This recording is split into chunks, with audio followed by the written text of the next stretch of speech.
अब मीर जाफर देश का सबसे बड़ा गद्दार माना जाता है, गद्दार के तौर पर याद किया जाता है, जिसने प्लासी की लड़ाई में बंगाल के नवाब सिराजुद्दौला को जंग में धोखा दिया और अंग्रेजों को जिता दिया। इस एक गद्दारी ने देश का इतिहास बदल दिया। जंग में गद्दारों से सावधान रहना बहुत जरूरी है। ऑपरेशन सिंदूर के दौरान पाकिस्तानी हमले के वक्त ऐसे ही मीर जाफरों की सुरक्षा एजेंसियां तलाश कर रही हैं, जिन्होंने पाकिस्तानी ड्रोन हमलों के वक्त छोटी दूरी के ड्रोन उड़ाए। 8 और 9 मई की रात को जब पाकिस्तान ने भारत पर ड्रोन हमला किया था, उस वक्त भारत के अंदर से भी ड्रोन उड़े थे।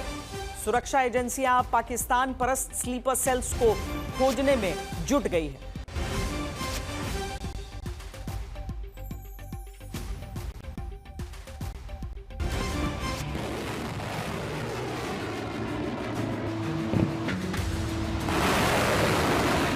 ऑपरेशन सिंदूर से बौखलाए दुश्मन ने इस एयरबेस के साथ साथ हमारे अनेक एयरबेस पर हमला करने की कई बार कोशिश,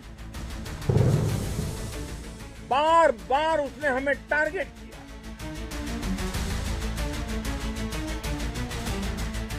लेकिन पाक के नापाक इरादे हर बार नाकाम हो गए। पाकिस्तान ने भारत पर करीब 800 से 1000 ड्रोन से हमला बोला, जिसमें से अधिकांश को भारतीय सेना ने मिट्टी में मिला दिया। बड़ी बात यह कि पाकिस्तान की तरफ से ड्रोन हमले को भारत ने पहले ही भांप कर तैयारी शुरू कर दी थी। तो भारतीय सेना बॉर्डर पर ड्रोन हमले से निपटने में 26 अप्रैल से ही जुट गई थी। लेकिन चिंता की बात यह कि भारत ने बाहरी दुश्मन के हमले का तो सटीक अंदाजा लगा लिया, लेकिन शंका है कि देश के भीतर छिपे दुश्मनों के हमलों ने उसे चौंका दिया, क्योंकि पाकिस्तान के ड्रोन हमले के साथ ही जम्मू कश्मीर में पाकिस्तान की ही स्लीपर सेल की तरफ से ड्रोन उड़ाए जाने का दावा है, जिनका मकसद पाकिस्तान की मदद करना था।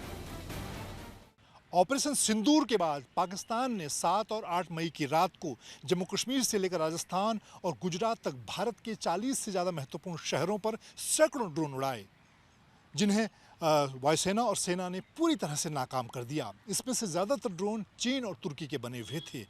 लेकिन आज तक के पास मौजूद एक्सक्लूसिव जानकारी के मुताबिक जम्मू कश्मीर के कई सीमावर्ती इलाकों में पाकिस्तान में बैठे आतंकी सरगनाओं के जो स्लीपर सेल हैं, उन्होंने भी ड्रोन उड़ाए।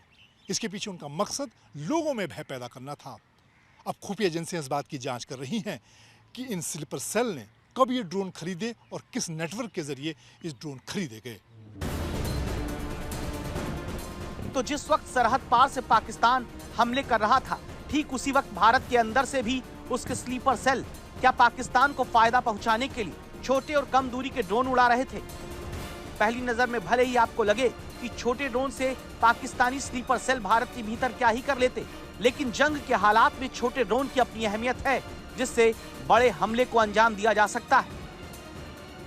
तो छोटे ड्रोन के हमलों से पाकिस्तान ने भारत के रडार की जगह जानने की कोशिश की, ताकि अगले ड्रोन हमले में उन्हें निशाना बनाया जा सके। इस काम में उसकी मदद आतंकी आकाओं के स्लीपर सेल की तरफ से किए जाने का दावा है, जिनकी पहचान के लिए सुरक्षा एजेंसियां जुट चुकी हैं। सुरक्षा बलों का मानना है कि ई-कॉमर्स कंपनियों के पास पिछले 1 महीने में बेचे गए ड्रोनों का डेटा है, जिससे एक छोटे ड्रोन को किसने खरीदा, इससे जुड़ी जानकारी देश में मौजूद दुश्मनों तक हमारी एजेंसीज को पहुंचा सकती हैं। खुफिया और सुरक्षा एजेंसियों के सामने इस बात को लेकर बड़ी चुनौती है कि किस तरह से 7 और 8 मई की रात को जम्मू कश्मीर के अलग अलग इलाकों में मौजूद स्लीपर सेल लोगों में दहशत पैदा करने के लिए ड्रोन उड़ा रहे थे। इससे पहले पहलगाम आतंकी हमले के दौरान भी ये बात सामने आई कि आतंकियों की मदद लोकल स्लीपर सेल कर रहे थे। ऐसे में अब जम्मू कश्मीर में एक बार फिर से आतंकियों के स्लीपर सेल के बढ़ते नेटवर्क को खंगालने की ज़रूरत है।